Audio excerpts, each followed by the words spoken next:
ज्ञान coaching centre में आपका स्वागत है। आज हम आपको 10.4 एक्सरसाइज पढ़ाने जा रहे हैं। सभी स्टूडेंट विशेष ध्यान दें। पहला क्वेश्चन लिखा हुआ है first number, find mod A cross B comma if vector A and vector B. मतलब आपको mod A cross B find करना है। तो देखिएगा, आपको वेक्टर ए की वैल्यू और वेक्टर बी की वैल्यू दी गई है। आप ए क्रॉस बी इक्वल में आई, जे और के, ठीक है, इसे सारणिक के रूप में आप लिख सकते हैं। ठीक है, फिर पहले फर्स्ट टर्म पे क्या लिखा है, ए, फिर क्रॉस बी। तो पहले ए के टर्म में देखिएगा आई, जे और के साथ कौन कौन टर्म है। आई के साथ में 1 है, जे के साथ में -7 और के साथ में 7। तो हमने आई जे के नीचे लिख दिया 1, -7 और 7। फिर इसके बाद में बी की वैल्यू हमने लिखी है आपके पास 3, -2 और 2। बी में देख लीजिए आप एक बार ऊपर कि आई के साथ में 3, जे के साथ में -2 और के साथ में 2 हमने लिख दिया। फिर इसके बाद में आई लेते हैं। आई लिया तो आई के सामने पूरा गायब और आई के नीचे गायब। क्रॉस मल्टीप्लाई कर लेते हैं। जो 4 टर्म आपके ये बचते हैं, -7, -2 और 7 और 2, इनमें क्रॉस मल्टीप्लाई। तो -7 का 2 में मल्टीपल -14, फिर -2 का 7 में मल्टीपल तो +14 हो जाएगा। फिर -j लेते हैं तो j के नीचे की लाइन गायब कर देते हैं और j के सामने की लाइन गायब कर देते हैं। फिर क्रॉस मल्टीप्लाई करते हैं तो ये 2 1 जा 2 आ जाएगा और 7 का 3 में मल्टीपल 7 3 जा 21। ठीक है, फिर इसके बाद में आपका k लेते हैं। तो k लेने पर आपका k के नीचे की गायब और k के ऊपर की लाइन गायब। ठीक है, k के सामने की, मेरा मतलब ये है। ठीक है, तो ध्यान देना थोड़ा। यहाँ पर जब k के नीचे की और k के सामने की लाइन हमने गायब कर दी तो -2 का 1 में मल्टीपल -2 आएगा, 3 का -7 में -21 आएगा तो +21 हो गया। अब देखिएगा 14 14 तो 0 हो गया, इसलिए 0 आई लिखा नहीं। ठीक है, फिर -j वाले टर्म में देखिएगा -19 बचेगा। 2 जब 21 से माइनस होगा तो प्लस का 21 j हो जाएगा, तो 19 j बचेगा ये। ठीक है, इसके बाद में k j वाला हमारा 19 j बचा। इसका k वाला टर्म देखते हैं, उसमें भी 19 k बचेगा क्योंकि 2 माइनस हो जाएगा उससे 21 से। फिर इसके बाद में हमारा ये a क्रॉस b आया। क्वेश्चन में कह रहा था मॉड a क्रॉस b। जब इसका मॉड निकालते हैं तो देखिएगा, जिसको हम लोग एक तरीके से मापांक कह सकते हैं। तो देखिए अंडर रूट में i के साथ में जितना हो उसका स्क्वायर। तो i में तो 0 था इसलिए उसका स्क्वायर हुआ ही नहीं। ठीक है, j में 19 था, 19 का स्क्वायर, प्लस में k के साथ भी 19 तो 19 का स्क्वायर। दोनों को जब एक तरीके से ऐड करते हैं तो ये 19 का स्क्वायर 361 और 19 का स्क्वायर 361। तो या तो इसको ऐसे भी लिख सकते हैं 2 × 19 का स्क्वायर। ठीक है, 19 का स्क्वायर रूट से बाहर निकलेगा तो 19 बचेगा, रूट में 2। यही आपका क्या हो गया answer. Question number second, find a unit vector perpendicular to each of vector a + b and a - b where a and b की वैल्यू दी गई आपकी।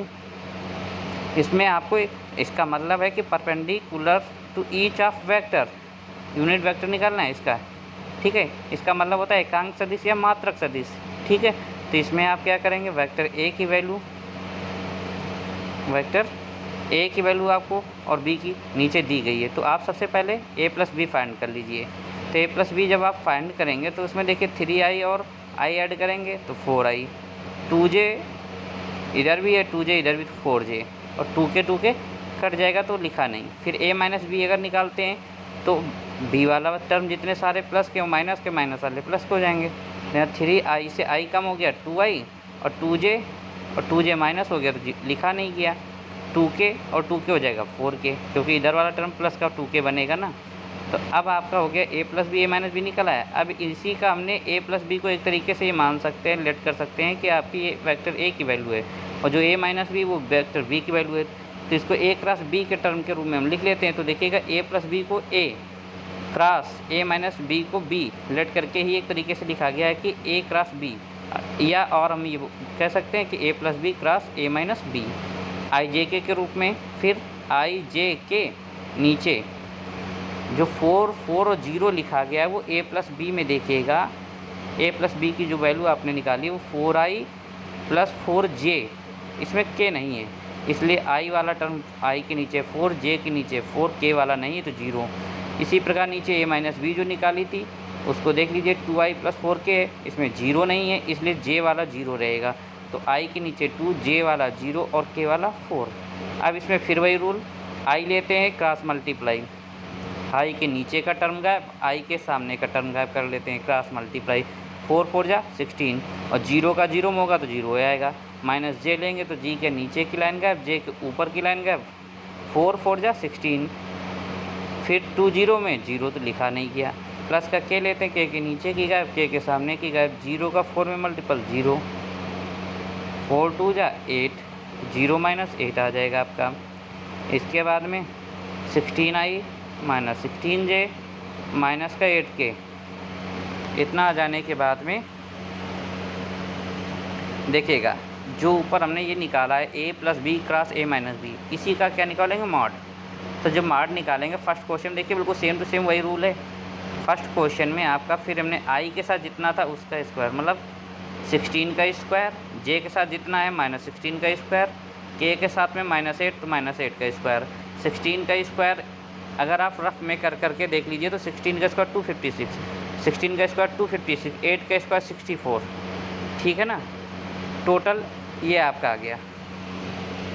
तो इसमें अगर हम इसको देखो फैक्टर के रूप में लिखें तो 16 का स्क्वायर लिखा था तो यहाँ 2 का स्क्वायर इंटू 8 का स्क्वायर, मतलब जल्दी करने के लिए एक तरीके से जो आसान हो जाए थोड़ा सा, जैसे आप लोग रूट नहीं निकाल पाते हैं उसके लिए अगर देखो 16 को 2 का स्क्वायर 2 इंटू 8 होता है तो 16 बनेगा ही बनेगा, तो 2 का स्क्वायर इंटू 8 का स्क्वायर प्लस -16 का स्क्वायर होगा तो प्लस आएगा, उसको भी हमने 2 का स्क्वायर 8 का स्क्वायर लिख लिया, प्लस 8 स्क्वायर लिखा ही था, 8 स्क्वायर 8 स्क्वायर 8 स्क्वायर सभी से कॉमन है, रूट से बाहर निकलेगा 8, ब्रैकेट में जो रूट के अंदर बचता है ये वो बचेगा आपका 2 का स्क्वायर प्लस 2 का स्क्वायर प्लस में 1 का स्क्वायर, मतलब 1